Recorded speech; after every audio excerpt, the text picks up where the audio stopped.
La déclaration d'Emmanuel Macron n'a pas démobilisé les opposants au projet Montagne d'Or, bien au contraire. À commencer par le collectif Hors de question. L'annonce du président, elle est circonstancielle aux élections européennes. On sait que la République En Marche est en perte de vitesse au niveau des sondages. Il était important pour lui qu'il dise son positionnement sur la Montagne d'Or pour essayer de voir s'il allait prendre des voix aux écologistes. Nous ne sommes pas dupes. Nous considérons que notre combat sur la Montagne d'Or doit continuer. Et la formulation du président ne remporte pas plus de succès dans le camp adverse. Les opérateurs miniers qui défendent le projet sont persuadés que le gouvernement gagne du temps avant d'annoncer son abandon.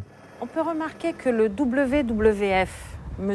Canfin, qui était directeur général de WWF, vous savez, le petit panda, eh bien, celui-ci se retrouve sur la liste d'Emmanuel Macron et en contrepartie de quoi ?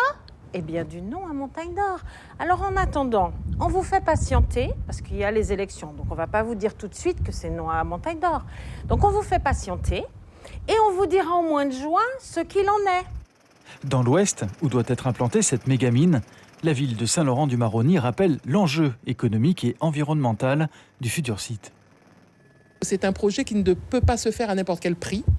C'est un projet qui doit répondre à des exigences environnementales et aussi à des retombées pour le territoire qui soient intéressantes. Aujourd'hui, nous n'avons pas d'autres projets de cette ampleur sur le territoire. N'oublions pas que sur le territoire de la Guyane et sur le territoire de l'Ouest en particulier, nous avons la grande difficulté de l'orpaillage illégal qui, aujourd'hui, effectue une pollution avérée du territoire. Les chefs coutumiers, majoritairement opposés à la Montagne d'Or, préfèrent pour l'instant rester prudents après la déclaration du président. On ne sait pas ce qui se cache derrière toute cette annonce. C'est pour ça que je dis qu'il faut la prendre avec beaucoup de prudence. Ça peut être peut-être pour des raisons électorales, on suppose. Mais en tout état de cause, le Grand Conseil reste vigilant et bien sûr on va interpeller le chef de l'État suite à cette annonce parce que nous devons, bien sûr il y aura une suite et nous devons être absolument associés aux décisions.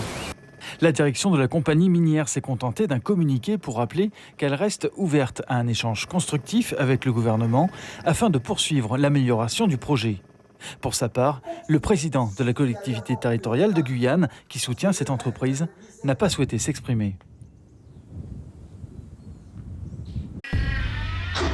Suivez l'info sur Guyana Première, télé, radio et Internet.